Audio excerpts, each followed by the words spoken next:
Om Shanti 27 April 2024 प्रातः मुरली बाबा कहते मीठे बच्चे तुम्हें बाबा ठारू हेल्थ वेल्थ एवं हैप्पीनेस अर्थात स्वास्थ्य संपत्ति और खुशी रूपक संपत्ति नेबापाई आसीछ।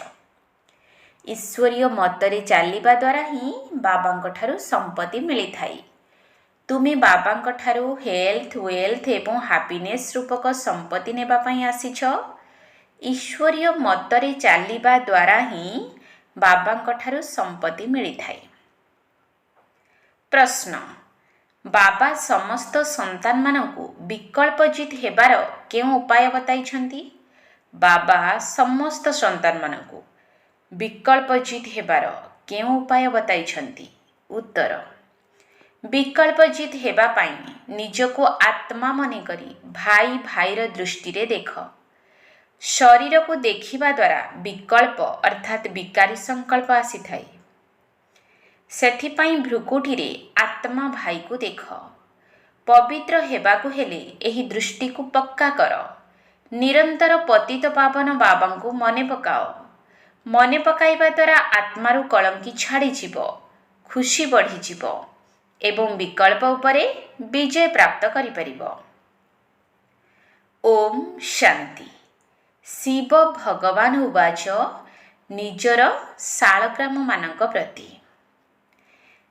शिव भगवान उवाच अर्थात निश्चित भावरे शरीर आधार नेउथिबे तेबे तो उवाच होई परिबो।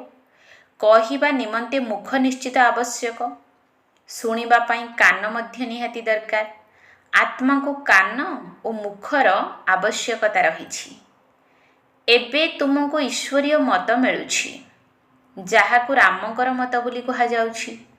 अन्य माने तो रावण मतरे अछंती। गोटिए हेला ईश्वरीय मत एवं अन्यटी आसुरी मत। ईश्वरीय मत अधा कल्प चलुछि। बाबा ईश्वरीय मत देई तुम मानकु देवता करूछंती।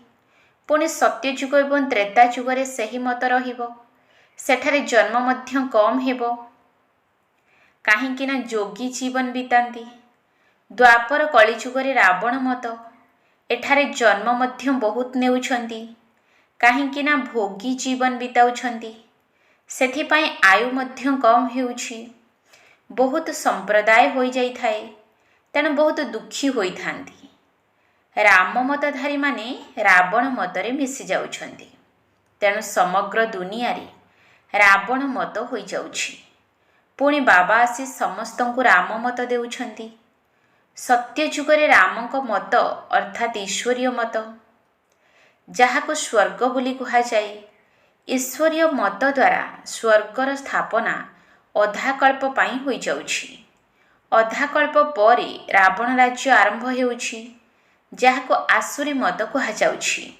एबे निजको पचार जे आमे आसुरी मतरे कौन करूथिलु, ईश्वरीय मत द्वारा कौन करूछु। पूर्वरु नर्कवासी थिलु पुणी शिवालय रे स्वर्गवासी हेउछु।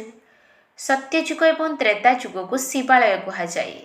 जहांक नाम रे स्थापना हेउछि तांको नाम निश्चित रखिबे। तेणु ताहा हेउछि शिवालय जेउठी देवता माने रहुछंती। रचयिता बाबा ही तुमको यही कथा बुझाउछंती। कौन रचना करुछंती से कथा मध्य तुमे संतान माने जानिछ। समस्त रचना एही समय रे तांकु डाकुछंती। हे पतित पावन अथवा हे मुक्तिदाता, रावण राज्यरु अथवा दुखरु मुक्त करुथिबा मुक्तिदाता। एबे तुमे माने प्रकृत सुख विषय रे जानुछ तेणु एहाकु दुख बोली भाबुछ। नचेत केही एहाकु दुख बोली भाबु नाहंती। जेपरि बाबा मनुष्य सृष्टिर बीज रूप ज्ञानर सागर अटंती सेहीपरि तुमे मध्य ज्ञानर सागर हेउछ। बीजरे वृक्षर ज्ञान रही थाए किंतु ताहा हेउछि जड़। जदि चैतन्य होइथांता तेबे कहिथांता तुमे माने चैतन्य होइथिबारु वृक्ष को जानिछ। बाबा को कहा जाउछि मनुष्य सृष्टिर बीज रूप सतचित आनंद स्वरूप। एही वृक्षर उत्पत्ति एवं पालना किपरि हेउछि एकथा केही जानि नाहंती। एपरि नुहे जे नुआ वृक्ष उत्पन्न हेउछि। ବାବା ବୁଝାଉଛନ୍ତି ପୁରୁଣା ହୋଇଯାଇଥିବା ବୃକ୍ଷର ମନୁଷ୍ୟମାନେ ଡାକୁଛନ୍ତି, କହୁଛନ୍ତି ଆସି ରାବଣ କବଳରୁ ଆମକୁ ମୁକ୍ତ କର। କାହିଁକି ନା ବର୍ତ୍ତମାନ ରାବଣ ରାଜ୍ୟ ଚାଲିଛି। ମନୁଷ୍ୟ ତ ରଚୟିତା କିମ୍ବା ରଚନାକୁ ଜାଣିନାହାନ୍ତି। ସ୍ୱୟଂ ବାବା କହୁଛନ୍ତି ମୁଁ ଥରେ ମାତ୍ର ସ୍ୱର୍ଗ ତିଆରି କରୁଛି, ସ୍ୱର୍ଗ ପରେ ପୁଣି ନର୍କ ହେଉଛି, ରାବଣର ପ୍ରବେଶତା ହେଉଛି। ତେଣୁ ସମସ୍ତେ ବାମ ମାର୍ଗରେ ଚାଲି ଯାଉଛନ୍ତି। ସତ୍ୟ ଯୁଗରେ ହେଲ୍ଥ, ୱେଲ୍ଥ, ହ୍ୟାପିନେସ୍ ସବୁ କିଛି ଥାଏ। ତୁମେ ଏଠାକୁ ବାବାଙ୍କ ଠାରୁ ସ୍ୱାସ୍ଥ୍ୟ, ସମ୍ପତ୍ତି ଏବଂ ଖୁସି ନେବା ପାଇଁ ଆସିଛ। କାହିଁକି ନା ସ୍ୱର୍ଗରେ କେବେ ଦୁଃଖ ରହିବ ନାହିଁ। ତୁମର ମନରେ ରହିଛି ଯେ ଆମେ କଳ୍ପ କଳ୍ପ ପୁରୁଷୋତ୍ତମ ସଙ୍ଗମ ଯୁଗରେ ପୁରୁଷାର୍ଥ କରୁଛୁ। ଏହାର ନାମ କେତେ ସୁନ୍ଦର। ଅନ୍ୟ କୌଣସି ଯୁଗକୁ ପୁରୁଷୋତ୍ତମ କୁହାଯିବ ନାହିଁ। ସେଥିରେ କେବଳ ସିଡ଼ି ତଳକୁ ଓହ୍ଲାଇଥାନ୍ତି। ବାବାଙ୍କୁ ଡାକୁଛନ୍ତି, ସମର୍ପଣ ମଧ୍ୟ କରୁଛନ୍ତି, କିନ୍ତୁ ଏକଥା ଜାଣିନାହାନ୍ତି ଯେ ବାବା କେବେ ଆସିବେ। ଡାକୁଛନ୍ତି ହେ ଈଶ୍ୱରୀୟ ପିତା, ଦୁଃଖରୁ ମୁକ୍ତ କର, ଗାଇଡ୍ ହୁଅ। ସିଏ ମୁକ୍ତିଦାତା, ତେଣୁ ନିଶ୍ଚିତ ଆସିବାକୁ ପଡ଼ିବ। ପୁଣି ଗାଇଡ୍ ହୋଇ ନେଇଯିବାକୁ ହେବ। ବାବା ସନ୍ତାନମାନଙ୍କୁ ବହୁତ ଦିନ ପରେ ଦେଖୁଛନ୍ତି, ତେଣୁ ବହୁତ ଖୁସି ହେଉଛନ୍ତି। ସେ ଲୌକିକ ପିତା ଓ ଇଏ ଆତ୍ମିକ ପିତା ଅଟନ୍ତି। ବାବା କ୍ରିଏଟର ମଧ୍ୟ ଅଟନ୍ତି। ରଚନା କରି ପୁଣି ତାର ପାଳନ ମଧ୍ୟ କରୁଛନ୍ତି। ପୁନର୍ଜନ୍ମ ତ ନେବାକୁ ପଡ଼ୁଛି। କାହାର 10 ତ କାହାର 12 ସନ୍ତାନ ହୋଇଥାନ୍ତି, କିନ୍ତୁ ସେସବୁ ଲୌକିକ ସୁଖ, ଯାହା କାକବିଷ୍ଠା ସମାନ ଅଟେ। ସମସ୍ତେ ତମ ପ୍ରଧାନ ହୋଇଯାଇଥାନ୍ତି। ତମ ପ୍ରଧାନତା କାରଣରୁ ବହୁତ କମ୍ ସୁଖ ରହିଛି। ତୁମେମାନେ ସତୋପ୍ରଧାନ, ତେଣୁ ବହୁତ ସୁଖ ଭୋଗ କରିବ। ଏବଂ ସତୋପ୍ରଧାନ ହେବାର ଯୁକ୍ତି ମଧ୍ୟ ବାବା ହିଁ ଆସି ବୁଝାଉଛନ୍ତି। ବାବାଙ୍କୁ ସର୍ବଶକ୍ତିମାନ କୁହାଯାଉଛି। ମନୁଷ୍ୟ ଭାବୁଛନ୍ତି ଈଶ୍ୱର ସର୍ବଶକ୍ତିମାନ, ତେଣୁ ଯାହା ଚାହିଁବେ ତାହା କରିପାରିବେ। ମୃତକୁ ମଧ୍ୟ ଜୀବିତ କରିଦେଇପାରିବେ। ଏକଥା କେହି ଜଣେ ଲେଖିଥିଲେ, ଯଦି ଆପଣ ଭଗବାନ, ତେବେ ମାଛିକୁ ଜୀବଦାନ ଦେଇ ଦେଖାନ୍ତୁ। ଏହିପରି ଢେର ପ୍ରଶ୍ନ ପଚାରୁଛନ୍ତି। ତୁମମାନଙ୍କୁ ବାବା ଶକ୍ତି ଦେଉଛନ୍ତି, ଯାହାଫଳରେ ତୁମେ ରାବଣ ଉପରେ ବିଜୟ ପ୍ରାପ୍ତ କରୁଛ। ବାନରରୁ ମନ୍ଦିର ଯୋଗ୍ୟ ହେଉଛ। ସେମାନେ ପୁଣି କ'ଣ କ'ଣ ସବୁ ତିଆରି କରିଦେଇଛନ୍ତି। ବାସ୍ତବରେ ତୁମେ ସମସ୍ତେ ସୀତା ଭକ୍ତିନୀ ଅଟ। ମୁଁ ତୁମ ସମସ୍ତଙ୍କୁ ରାବଣଠାରୁ ମୁକୁଳାଇ ଦେଉଛି। ରାବଣ ଦ୍ୱାରା ତୁମକୁ କେବେ ହେଲେ ସୁଖ ମିଳିପାରିବ ନାହିଁ। ବର୍ତ୍ତମାନ ସମସ୍ତେ ରାବଣର ଜେଲରେ ଅଛନ୍ତି। ରାମଙ୍କର ଜେଲ କୁହାଯିବ ନାହିଁ। ରାମ ରାବଣର ଜେଲରୁ ମୁକୁଳାଇବା ପାଇଁ ଆସୁଛନ୍ତି। 10 ମୁଣ୍ଡଧାରୀ ରାବଣ ତିଆରି କରୁଛନ୍ତି। ତାର 20ଟି ହାତ ଦେଖାଉଛନ୍ତି। ବାବା ବୁଝାଉଛନ୍ତି 5 ବିକାର ସ୍ତ୍ରୀଠାରେ ଏବଂ 5 ବିକାର ପୁରୁଷଠାରେ ରହିଛି। ତାକୁ ରାବଣ ରାଜ୍ୟ ଅଥବା 5 ବିକାର ରୂପୀ ମାୟାର ରାଜ୍ୟ କୁହାଯାଉଛି। ଏପରି କୁହାଯିବ ନାହିଁ ଯେ ଏହାଙ୍କ ପାଖରେ ବହୁତ ମାୟା ଅଛି। ମାୟାର ନିଶା ଚଢ଼ିଛି। ଧନକୁ ମାୟା କୁହାଯିବ ନାହିଁ। ଧନକୁ ସମ୍ପତ୍ତି ବୋଲି କୁହାଯାଏ। ତୁମକୁ ବହୁତ ସମ୍ପତ୍ତି ଆଦି ମିଳୁଛି। ତୁମକୁ କାହାଠାରୁ କିଛି ମାଗିବାର ଆବଶ୍ୟକତା ନାହିଁ। କାହିଁକି ନା ଏହା ହେଉଛି ପାଠପଢ଼ା। ପାଠପଢ଼ାରେ କ'ଣ ମଗାଯାଇଥାଏ କି? ଶିକ୍ଷକ ଯାହା ପଢ଼ାଇବେ ଛାତ୍ର ତାହା ପଢ଼ିବେ। ଯିଏ ଯେତେ ପଢ଼ିବ ସେତେ ପାଇବ। ଏଥିରେ ମାଗିବାର କୌଣସି କଥା ନାହିଁ। ଏଥିରେ ପବିତ୍ରତା ମଧ୍ୟ ଆବଶ୍ୟକ। ଗୋଟିଏ ଅକ୍ଷରର ମଧ୍ୟ ମୂଲ୍ୟ ଦେଖ କେତେ ପଦ୍ମାପଦମ୍। ବାବାଙ୍କୁ ଯଥାର୍ଥ ରୂପେ ଚିହ୍ନି ତାଙ୍କୁ ମନେ ପକାଅ। ବାବା ପରିଚୟ ଦେଉଛନ୍ତି ଆତ୍ମା ବିନ୍ଦୁ ସଦୃଶ, ମୁଁ ମଧ୍ୟ ବିନ୍ଦୁ ଅଟେ। କିନ୍ତୁ ସେ ସଦା ପବିତ୍ର ଅଟନ୍ତି। ଶାନ୍ତି, ଜ୍ଞାନ, ପବିତ୍ରତାର ସାଗର ଅଟନ୍ତି। ଜଣଙ୍କର ହିଁ ମହିମା କରାଯାଉଛି। ସମସ୍ତଙ୍କର ପଦବୀ ନିଜସ୍ୱ ଅଟେ। ଗୋଟିଏ ନାଟକ ମଧ୍ୟ ତିଆରି କରିଛନ୍ତି। କୋଣ କୋଣରେ ଭଗବାନ। ଯିଏ ନାଟକ ଦେଖିଥିବେ ସେ ଜାଣିଥିବେ।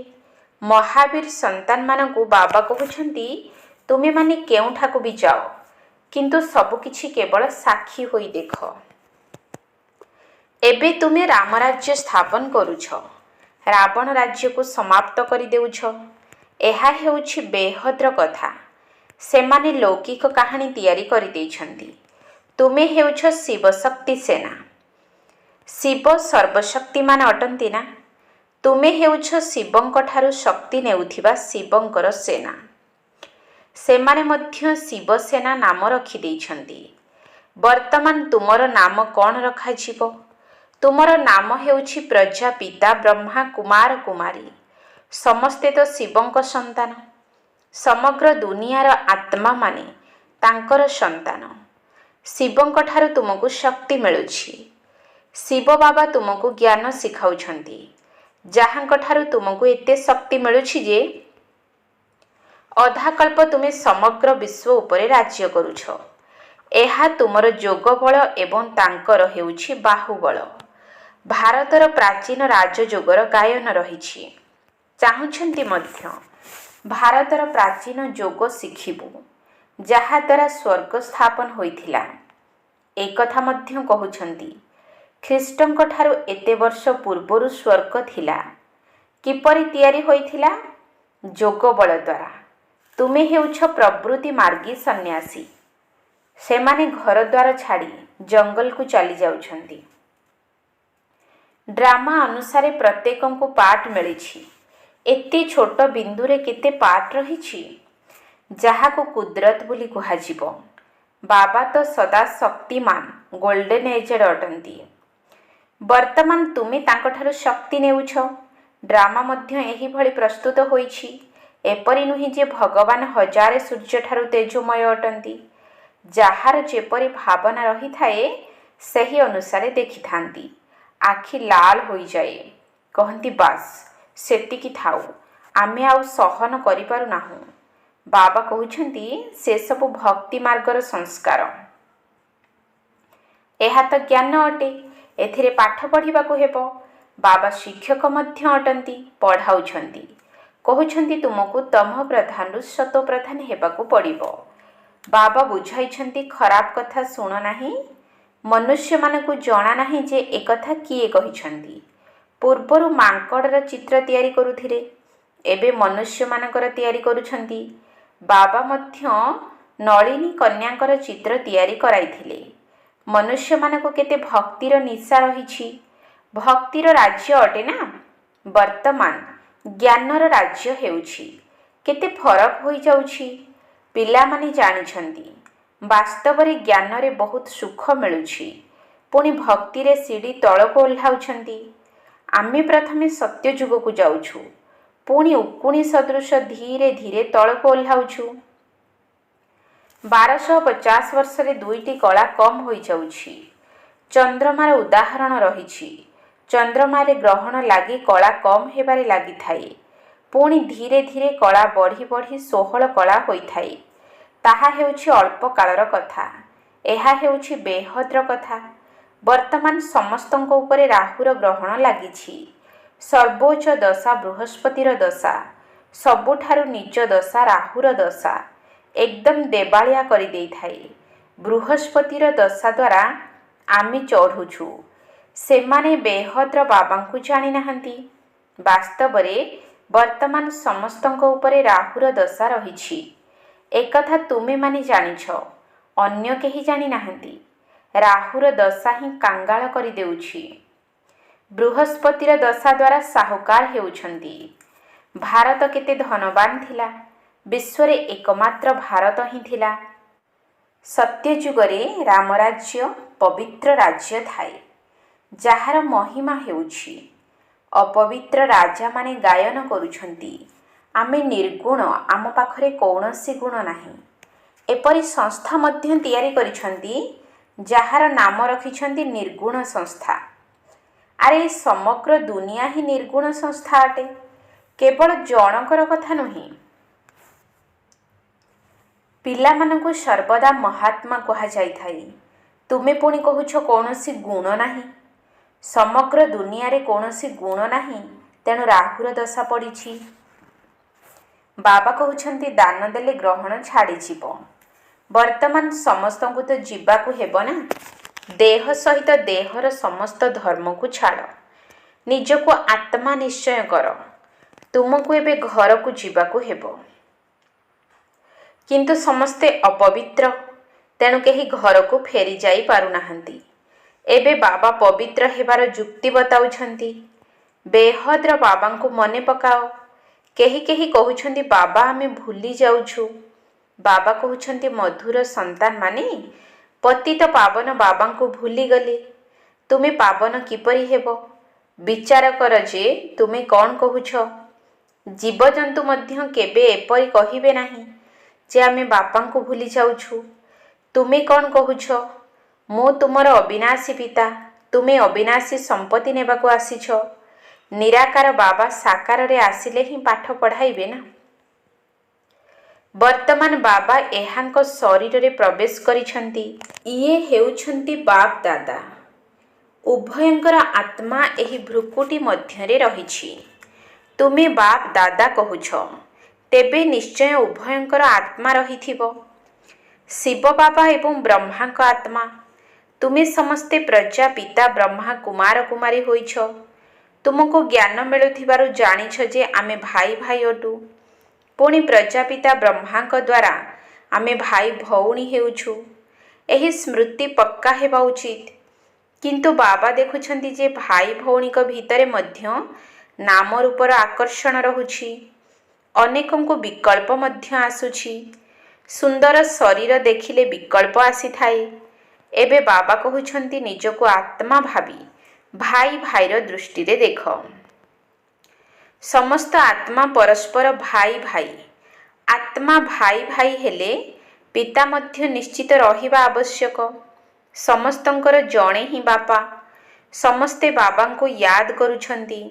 ବର୍ତ୍ତମାନ ବାବା କହୁଛନ୍ତି ଶତୋ ପ୍ରଧାନ ହେବାକୁ ହେଲେ ମୋତେ ମନେ ପକାଅ।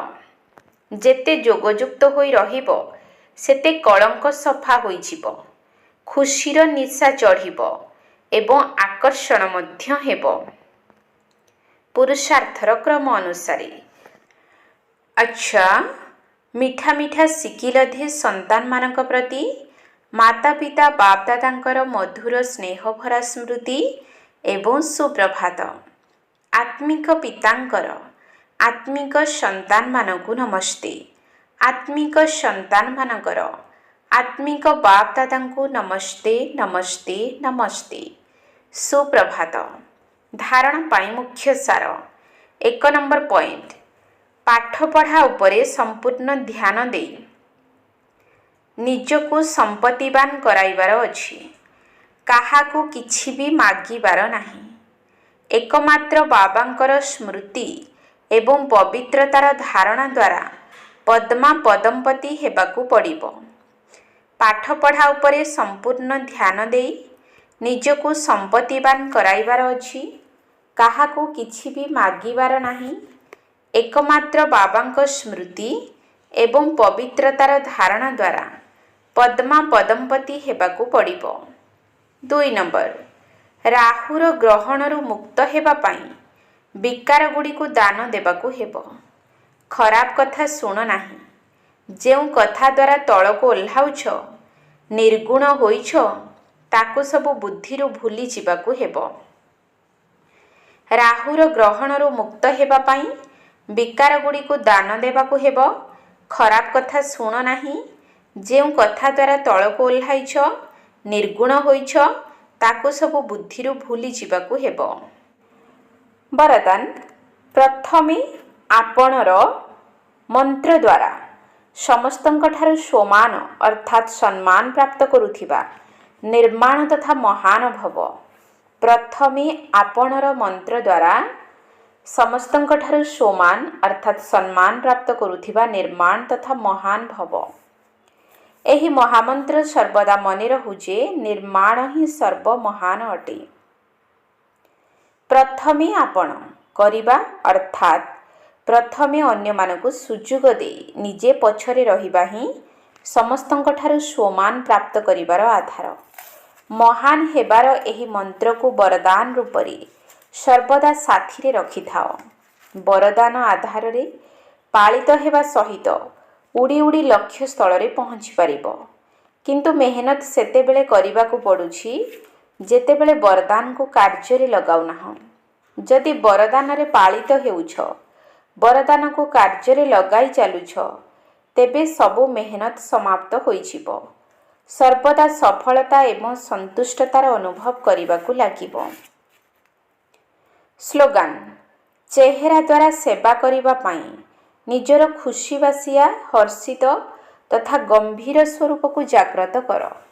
ଚେହେରା ଦ୍ୱାରା ସେବା କରିବା ପାଇଁ ନିଜର ଖୁସିବାସିଆ, ହର୍ଷିତ ତଥା ଗମ୍ଭୀର ସ୍ୱରୂପକୁ ଜାଗ୍ରତ କର।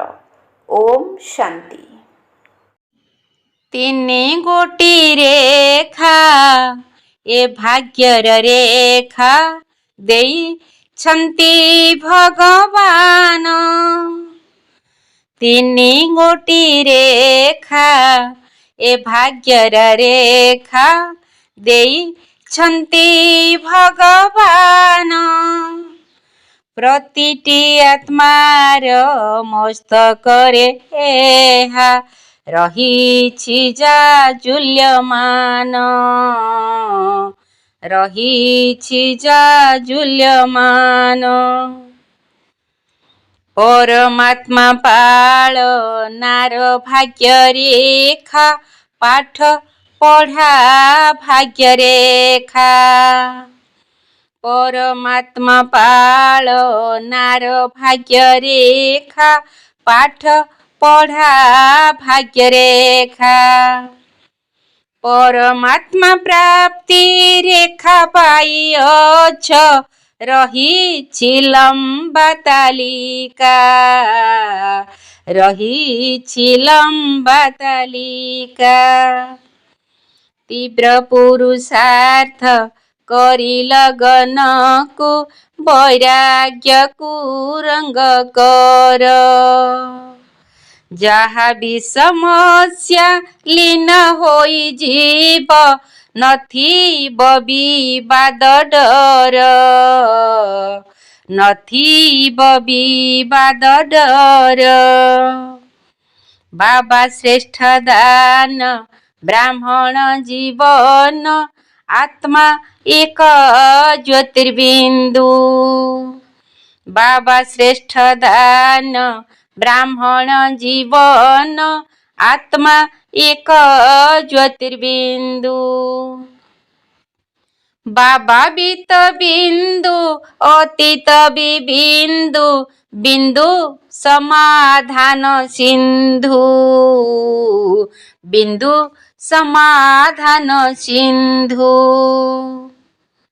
ବାନପ୍ରସ୍ଥ ଏବେ ଅବସ୍ଥା ତୁମର, ନିଃସ୍ୱାର୍ଥ ସେବାରେ ରୁହ।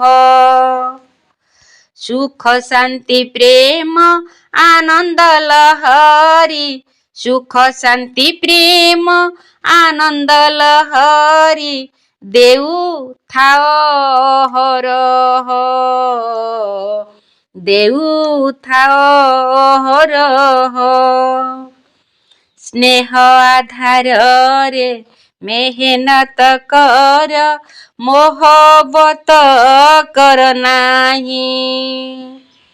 ବିନାଶର ଦୃଶ୍ୟ ଖେଳ ଭାବି ଭାବି, ବିନାଶର ଦୃଶ୍ୟ ଖେଳ ବୋଲି ଭାବି, ବିଘ୍ନକୁ ଦିଅ ଦୂରେଇ, ବିଘ୍ନକୁ ଦିଅ ଦୂରେଇ।